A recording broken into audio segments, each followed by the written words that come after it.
15. Aujourd'hui, ils ont plusieurs pasteurs dans une même assemblée, qui passent le temps à se quereller, à discuter qui va prêcher. Tous s'appellent pasteurs, mais sont dans la même église en train de vivre dans les rivalités, dans les calomnies et les commérages, faisant la guerre de leadership, chacun cherchant à démontrer aux fidèles qu'il prêche mieux que ses rivaux. Voilà l'Église. 16.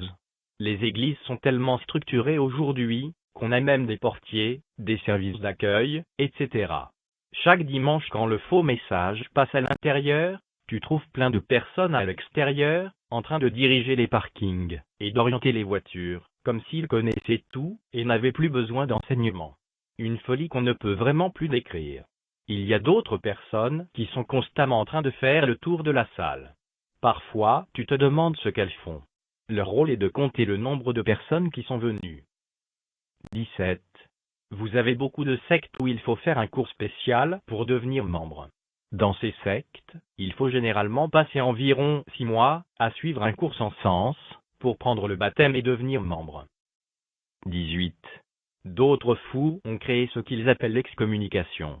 Tantôt, ils parlent de derniers bancs, tantôt de chaises noires, qui pour eux représentent les bancs sur lesquels vont s'asseoir ceux qui ont péché, c'est-à-dire ceux qui ont commis l'adultère.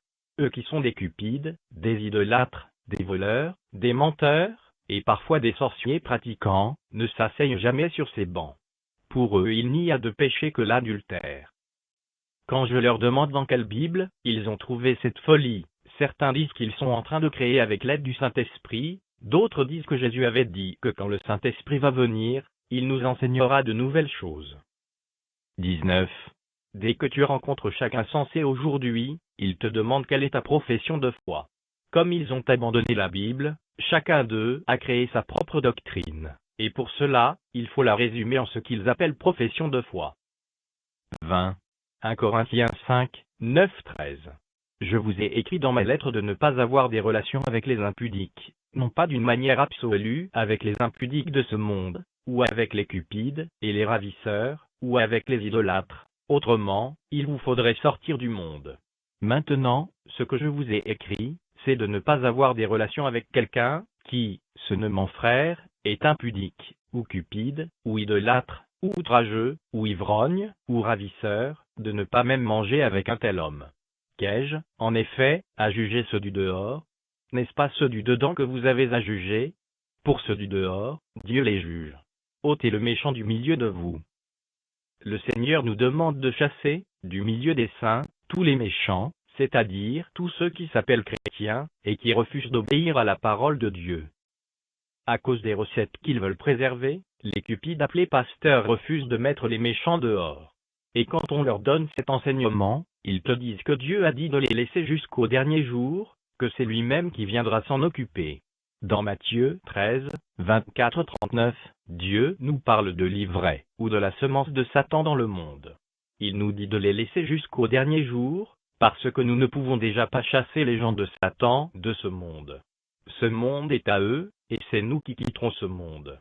Voilà pourquoi le Seigneur ne peut pas nous demander de les ôter du lieu qui leur appartient. Mais dans 1 Corinthiens 5, il n'est plus question du monde, il est plutôt question de l'Église. Et là Dieu nous demande de chasser du milieu de nous, tous les méchants, c'est-à-dire tous ceux qui se nomment frères, et qui choisissent volontairement de vivre à leur manière. Leur place est hors de l'Église, et non dans l'Église. Pourquoi? La réponse nous est donnée dans 1 Corinthiens 5, 6. C'est bien à tort que vous vous glorifiez. Ne savez-vous pas qu'un peu de levain fait lever toute la pâte? Et dans 1 Corinthiens 15, 33.